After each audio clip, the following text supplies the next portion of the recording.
6월 20일 토요일 신명기 33장 1절부터 17절까지의 말씀입니다. 신명기 33장은 모세의 유언입니다. 이스라엘을 위해서 그리고 그 자손을 위해서 복을 비는 기도이지요. 그리고 신명기 34장에서 모세의 죽음이 나옵니다. 특별히 신명기 33장에 나오는 모세의 유언은 이스라엘의 각 지파를 하나씩 호명하면서 차례차례 축복하는 것이 마치 부모가 죽을 때 자식들의 앞날을 복을 빌어주는 그런 형식과 내용으로 채워져 있습니다. 모세는 이스라엘의 백성들에게 있어서 아버지와도 같은 존재였다는 것을 확인할 수 있습니다. 모세의 축복은 유언적인 축복으로 예언적 성격을 띠고 있다는 특징이 있습니다. 모세의 축복은 구약성경 다른 부분에 나오는 노아의 축복이라든가 이삭의 축복, 야곱의 축복과도 비슷합니다. 야곱, 즉 이스라엘은 생애 마지막에 그의 12 아들 한 명 한 명을 위해 축복을 선포했지요. 그러나 야곱은 자녀들의 공과에 따라 축복과 저주를 동시에 언급했습니다. 반면에 오늘 모세는 철저하게 축복만을 예언했다는 특징이 있습니다. 본문 33장 1절부터 5절의 말씀은 이스라엘 각 지파를 구체적으로 축복하기에 앞서 시내산 율법 사건을 시적으로 묘사했는데요. 먼저 1절부터 3절까지의 말씀을 함께 읽어보겠습니다. 하나님의 사람 모세가 죽기 전에 이스라엘 백성들에게 베푼 축복이 다음과 같습니다. 그가 말했습니다. 여호와께서 시내에서 나와 세일에서 그들 위에 일어나셨고 바란산에서 빛을 내셨다. 그분은 서쪽에서 그분의 산비탈에서 무수한 성도들과 함께 나오셨다. 정말로 그 백성들을 사랑하시는 분은 분명 그분이시다. 모든 성도들이 그분의 손 안에 있다. 그분의 발 앞에 그들 모두가 절하고 그분으로부터 지시를 받는다. 하나님의 사람 모세라는 표현은 모세의 위대성을 말해줄 뿐 아니라 모세에 의해서 선포되는 축복이 전적으로 하나님께로부터 받아 선포되는 것이라고 하는 것을 시사해 줍니다. 하나님의 사람이란 칭호는 구약시대에는 하나님의 뜻에 따라 특별히 하나님의 사자로 고용된 자를 가리킬 때 사용되었습니다. 그러나 신약시대에는 이 칭호가 어느 특정인을 지칭하는 것이 아니라 그리스도를 믿음으로 말미암아 그분의 소유된 모든 성도를 가리킨다고 디모데전서 6장 11절은 제시하고 있지요. 하나님은 거룩한 산인 시내산에서 출발하십니다. 시내산은 호렙산이라고도 말하지요. 시내산은 모세가 하나님의 말씀을 받아서 이스라엘에게 전해준 곳입니다. 시내산에서 모세의 중재로 이스라엘은 하나님의 자녀가 되었습니다. 그리고 그곳에서 하나님과 언약을 맺었지요. 즉 시내산에서 이스라엘은 신앙 공동체로 다시 태어났습니다. 그렇기 때문에 시내산은 이스라엘의 고향이라고도 할 수 있습니다. 시내산에서 하나님은 이스라엘에게 토라 율법을 주셨습니다. 세일산은 이스라엘 백성이 모압 땅에 들어가기 위해 통과했던 에돔 사람들의 산지이지요. 바란산은 이스라엘 백성이 가데스 바네아를 가기 전에 돌았던 바란 광야의 고지대를 가리킵니다. 시나산에서 출발한 하나님은 세일산, 바란산을 거쳐서 여술은 이스라엘으로 오시는 것입니다.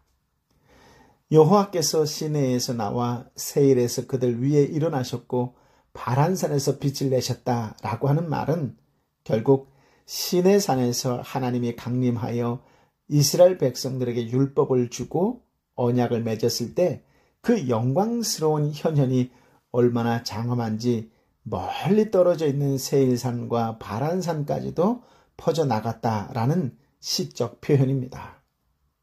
모든 성도는 하나님의 손 안에 있습니다. 하나님은 이스라엘 백성을 시내산에서 언약을 맺어 당신의 소유로 삼으셨습니다. 곧 하나님께서 이스라엘 백성을 선택하고 구원하여 언약을 통해 거룩한 백성, 제사장 나라, 당신의 소유로 삼으신 것이지요. 하나님의 발 앞에 그들 모두가 절하고 하나님으로부터 지시를 받았다라고 하지요. 이스라엘 백성이 시내산에서 겸손하게 하나님의 말씀을 받고 있던 장면을 시적으로 묘사한 것입니다. 4절 5절 말씀을 함께 읽어볼까요? 모세가 우리에게 준 그 율법 야곱의 총회가 소유한 것 말이다. 그분은 그 백성의 지도자들이 이스라엘의 지파들과 함께 모였을 때 여수론을 다스리는 왕이셨다. 하나님의 자녀된 이스라엘 백성들이 하나님께로부터 물려받을 수 있는 가장 귀하고 보배로운 것, 그것은 바로 율법입니다. 동시에 이스라엘 백성들은 후손들에게 그 귀한 율법을 제1의 유산으로 계속 물려주어야 합니다. 여수론은 이스라엘의 다른 이름으로 도덕적, 영적으로 의로운 특성을 지닌 이상적인 민족을 의미하지요. 시내산에서 출발한 하나님은 세일산, 바란산을 거쳐서 여수론을 다스리는 왕으로 오셨습니다. 모세는 죽기 전에 다시 한번 강조하는 것이 있습니다. 그것이 무엇일까요? 그것은 이스라엘의 왕이 누구냐라고 하는 것입니다. 이스라엘의 왕은 어떤 분이냐 하는 것이지요. 그렇습니다. 하나님만이 여수론, 즉 이스라엘의 왕이시다라고 하는 것을 지금 강조하고 있는 것입니다. 그래서 모세는 떠나기 전 이 땅에 남아있는 이스라엘 자손들이 더욱더 하나님만을 의지하고 신뢰하기를 바라고 있는 것이지요. 모세는 이스라엘 백성을 예언적으로 축복하기 전 이스라엘이 하나님과 시내산에서 언약을 맺는 하나님의 백성으로서 율법을 받은 사실을 언급했습니다. 그것은 이스라엘 백성이 하나님의 복을 받는 근거가 하나님의 언약 백성이기 때문이라는 것을 전제로 하지요. 우리가 하나님이 주신 은혜의 복을 받을 수밖에 없는 것은 하나님의 목적 가운데 선택과 구원을 받은 성도이기 때문입니다. 이제 6절 이하에서 모세는 각 지파를 축복합니다. 먼저 르우벤 지파입니다. 6절인데요. 르우벤이 살고 죽지 않을 것이며 그의 사람들이 적지 않을 것이다. 르우벤 지파에게 한 축복은 종족 보존에 관한 축복이었습니다. 창세기 35장 22절에 보면 르우벤은 야곱의 장자로 태어났지만 아비의 침상을 더럽힌 죄로 인해 장자권을 상실했습니다. 그래서 야곱은 그의 축복에서 르우벤은 결코 탁월치 못할 것이라고 창세기 49장 4절에서 언급했지요.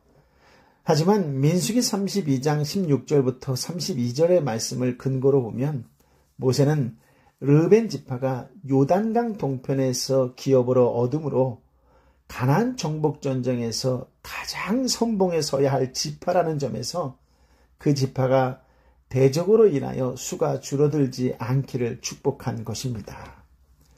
7절입니다. 그리고 그는 유다에 관해 이렇게 말했습니다. 여호와여 유다의 부르짖음을 들어주십시오. 그에게 그 백성들을 보내주십시오. 자기 손으로 스스로 변호하고 있습니다. 그 원수들을 대항해 그의 도움이 돼 주십시오. 유다 지파가 이스라엘의 다른 지파들의 지도자가 되게 해달라는 간구이며 이스라엘의 다른 지파들을 위해 대적들과 싸워 승리를 거두게 해달라는 간구입니다. 유다 지파에 대한 축복은 기도 형식으로 했는데 그 내용은 왕권에 관한 것이었습니다. 유다도 그에게 모든 백성이 복종하리라고 했는데 야곱도 그에게 모든 백성이 복종하리라고 했는데 모세도 그에 대해 재확인하는 축복을 한 것입니다. 이 예언적 축복은 유다 지파가 이스라엘의 왕족 지파가 됨으로 성취되었습니다.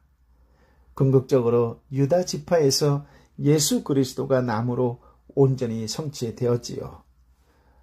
8절부터 11절까지 레위 지파를 향한 축복을 함께 보도록 하겠습니다. 8절입니다. 레위에 관해 그가 말했습니다. 주의 둠빔과 우림은 주의 거룩한 자와 함께 있게 해주십시오. 주께서 마사에서 그를 시험하셨고 주께서 무리바 물가에서 그와 다투셨습니다. 그가 자기 부모에 관해 그들을 생각하지 않는다고 말씀하셨습니다. 그는 자기 형제들을 인정하지 않고 자기 자식들을 알아보지 못했습니다. 그러나 그는 주의 칼을 바라보고 주의 언약을 지켰습니다. 그가 주의 훈계를 야곱에게 가르치고 주의 율법을 이스라엘에게 가르칩니다. 그가 주 앞에 향품을 드리고 주의 제단에 온전한 번제물을 올립니다. 여호와여, 그의 모든 기술에 복 주시고 그 손으로 하는 일을 기뻐해 주십시오. 그를 대항해 일어나는 자들의 허리를 끊으시고 그 적들이 일어나지 못할 때까지 쳐 주십시오. 본문의 둠빔은 완전이라는 뜻을 가졌고 우림은 빛들이라는 뜻을 가졌습니다. 둠빔과 우림은 재료와 모양이 어떠한지 정확히 알 수 없으나 대제사장이 하나님의 뜻을 물을 때 사용하던 제의 기구라고 하는 것이지요. 레위 자손의 힘은 칼과 힘에서 나오는 것이 아니라 토라를 가르치고 전하고 외치는 데서 나옵니다. 본문의 거룩한 자는 대제사장을 가리킵니다. 레위 지파에서 대제사장이 나오고 그에게 하나님의 뜻을 묻는 권한이 주어진다는 것이지요. 레위 지파의 사역 중 가장 힘들었던 사건은 마사 생수 사건과 무리바 반석 사건이었습니다.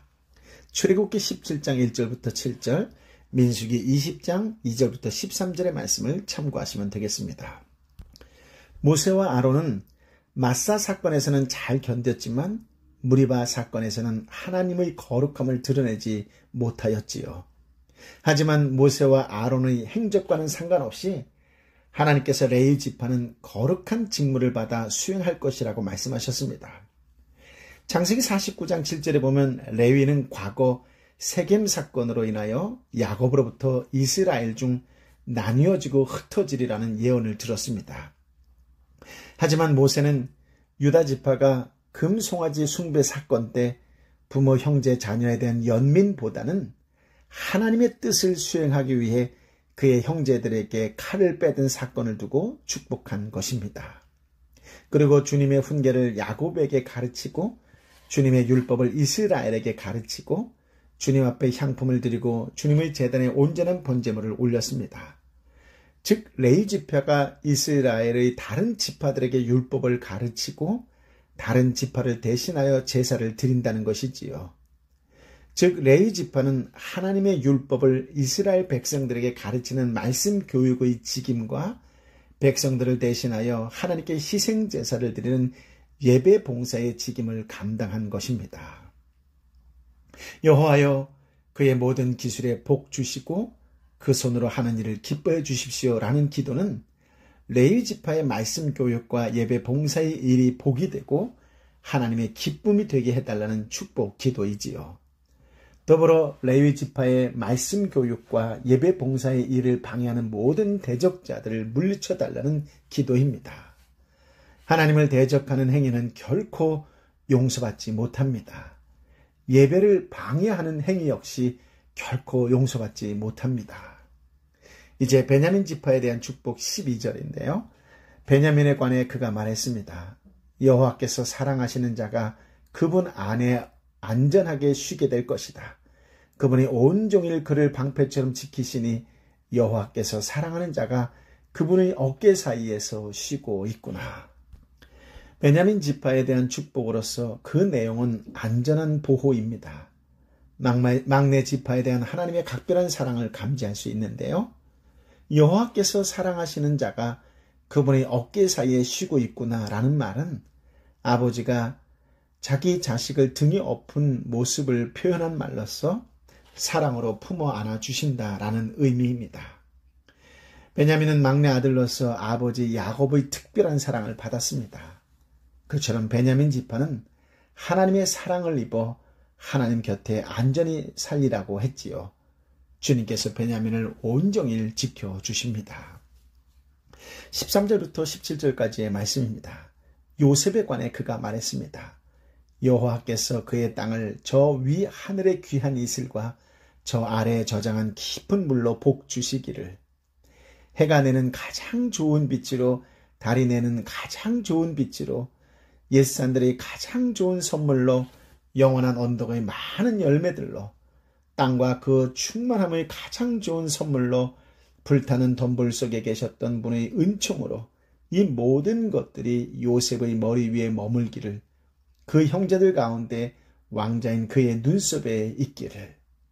그의 위엄은 숫송아지의 첩배 새끼 같으며 그의 뿔은 들소의 뿔과 같도다. 그 뿔들로 그가 민족들을 받을 것이고 땅끝에 있는 민족들까지 받을 것이다. 에브라임에게는 만만이요 므낫셋에게는 천천일 것이다. 덤불에 계셨던 분은 40년 전 호렙산 가시떨기의 불꽃 가운데서 모세에게 나타나 소명을 주시던 하나님을 가리킵니다. 이 모든 것들이 요셉의 머리 위에 머물기를, 그 형제들 가운데 왕자인 그의 눈썹에 있기를 이라는 표현은 당시 아버지가 아들을 축복할 때 아들의 머리에 손을 얹어서 하던 관습과 관련된 표현인데요. 특별히 요셉의 머리 위에 머물기를 하면서 축복하는 것은 요셉의 형제들 가운데 구별된 자라고 하는 표현입니다. 숫송아지의 첩배 새끼는 장자가 가진 힘과 위엄을 의미하는 것으로 장자의 축복을 얻게 될 것을 가리킵니다. 그의 뿔은 들소의 뿔과 같도다 라고 하는 말은 힘이 강해 두려움을 모르는 강한 지파가 될 것을 의미합니다. 에브라임에게는 만만이요 므낫셋에게는 천천일 것이다 라고 하는 말씀은 요셉 지파가 장자 역할을 하여 두 몫을 차지하고 그 수가 어마어마하게 번성하게 될 것을 가리킵니다. 창세기 41장 51절 52절을 보면 요셉 지파는 율법대로 장자의 복을 받아 에브라임 지파와 므낫셋 지파로 나뉘었습니다. 요셉 지파는 그 수가 이스라엘 지파에서 가장 많게 번성했지요. 또한 이스라엘이 가나안 땅을 정복한 후 가나안 땅 전 영토의 4분의 1에 해당하는 넓은 땅을 얻게 되며 요단 서편에서 가장 기름진 땅을 차지하게 됩니다. 당연히 물질적으로 풍요롭게 되지요. 유다 지파가 정치적인 복을 받고 레위 지파가 종교적인 복을 받았다면 요셉 지파는 물질적인 복을 받게 된 것입니다. 요셉은 야곱의 11번째 아들이었지만 이집트에서 총리가 되어 전 가족을 구했습니다. 장자는 르우벤이었지만 실제 장자 역할은 요셉이 하게 된 것이지요. 그래서 요셉 지파는 장자 지파라서 두 지파가 되고 다른 지파들의 리더 역할을 하게 될 복을 받게 된 것입니다. 지금까지 르우벤, 레위, 베냐민, 요셉이 하나님의 사람 모세에게 축복을 받는 장면들을 헤아려 보았습니다. 여러분은 어떤 지파의 복이 귀에 들어오셨는지요? 정치적인 복, 종교적인 복, 물질적인 복, 어떤 것이었습니까? 저는 12절에 나오는 베냐민 지파에 대한 수식어에 눈에 들어왔습니다. 물론 당장 삶에 유익이 되는 요셉 지파의 복이 눈에 안 들어온 것은 아닙니다. 그런데 베냐민 지파에 대한 수식어가 계속 마음에 남습니다. 여호와께서 사랑하시는 자, 혹은 여호와의 사랑을 입은 자라고 하는 이 표현이 저의 마음을 흔듭니다. 주님께서 늘 지켜주시는 자라고 하는 수식어도 눈에 들어옵니다. 시간상 더 깊은 설명을 드릴 수는 없지만 창세기 49장 27절에 소개하는 베냐민과는 전혀 다른 모습이기 때문입니다. 베냐민은 물어뜯는 늑대다. 아침에는 먹이를 삼키고 저녁에는 그 잡은 것을 나눌 것이다. 야곱의 말을 비추어 볼 때 베냐민은 도저히 여호와의 사랑을 입은 자,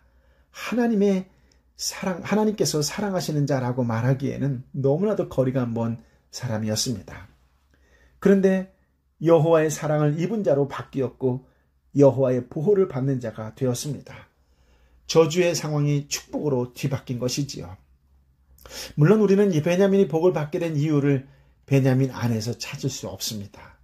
다만 오늘 주신 16절의 말씀 속 인물 요셉에게서 그 신마리를 찾을 수 있습니다. 요셉은 형제 중 구별된 자였습니다. 창세기를 보면 하나님께서 요셉을 구별하셔서 어떻게 사용하셨습니까? 요셉 개인의 영광과 자랑을 위해서 구별하셨습니까? 아닙니다. 요셉 개인에게는 죽음이었고 고통이었습니다. 형제들로 인해서 인생이 엉망이 되어버린 자가 바로 요셉입니다. 야곱에게는 죽은 자로 되었고 형들로 인해서 이집트에 팔려갔습니다. 그리고 종으로 지내면서 온갖 고초를 다 겪었던 자가 바로 요셉이지요. 그러나 요셉은 이 모든 일이 이스라엘을 살리기 위한 하나님의 일이라고 하는 것을 알게 되었습니다. 즉 요셉은 형제들을 살리기 위한 희생의 자리에 있었던 것이지요. 요셉이 잘했기 때문에 복을 받은 것이 아닙니다. 요셉은 하나님의 계획 속에서 쓰여진 인물에 지나지 않습니다. 하나님은 요셉을 내세워서 이스라엘에게 너희가 살 수 있는 방식은 희생이다 라고 하는 것을 보여주고자 한 것입니다. 즉 앞으로 이스라엘은 희생으로 살아가는 존재다 라는 것이지요. 죽어야 할 자가 희생한 자 때문에 살 수 있게 되었다는 것, 이것이 바로 복으로 등장하는 것입니다. 사랑하는 저와 여러분 한 사람 한 사람은 이 땅의 그리스도인으로서 어떻게 살아가야 할까요? 이 땅의 그리스도인 한 사람 한 사람은 어떻게 살아가야 할까요? 여호와께서 사랑하시는 자 혹은 여호와의 사랑을 입은 자로 살아가시기를 예수님의 이름으로 축복합니다. 아멘. 아버지 하나님, 참으로 귀한 말씀, 생명의 말씀, 그러나 여전히 부담이 되는 말씀을 허락하여 주셨지만 이것이 복의 복이요 은혜요 말씀이란 것을 믿게 하여 주시니 감사합니다. 주신 말씀을 마음으로 받고 삶으로 실천하는 그리스도인의 한 사람이 되게 하여 주옵소서. 나로 인하여 내 가장 가까운 사람이 살아났고 내 이웃이 살아난 역사가, 하나님의 역사가 일어나게 하여 주옵소서. 그렇게 하나님께서 사랑하시는 자라고, 여호와의 사랑을 입은 자라고 칭찬듣고 또 칭찬듣는 하나님의 사람, 성령의 사람, 예수의 사람이 되게 하여 주옵소서. 오늘도 아프고 힘들고 지쳐있는 영혼을 위하여, 경제적으로 사회적으로 너무나 벅찬 억울하고 힘들고 지쳐있는 영혼을 위하여 기꺼이 중보의 자리에 나아가 눈물로 기도하는 하나님의 사람으로 살게 하여 주옵소서. 예수의 이름으로 치유될지어다. 예수의 이름으로 회복될지어다. 예수의 이름으로 열릴지어다. 예수의 이름으로 해결될지어다. 오늘도 믿음으로 선포하며 나아가는 중보자의 삶이 되게 하여 주옵소서. 이제는 우리 주님 예수 그리스도의 은혜와 아버지 하나님의 크신 사랑과 성령 하나님의 위로 역사 교통 충만하심이 연약하고 지치고 아프고 힘들어하는 영혼 한 사람 한 사람 머리 위에 마지막까지 하나님밖에 없습니다. 하나님만 의지합니다. 하나님만 선포합니다라고 기도하고 또 간구하는 하나님의 사람들 한 사람 한 사람 머리 위에 열방의 선교사님과 선교지 위에 함께하여 주옵기를 간절히 축원하옵나이다. 아멘.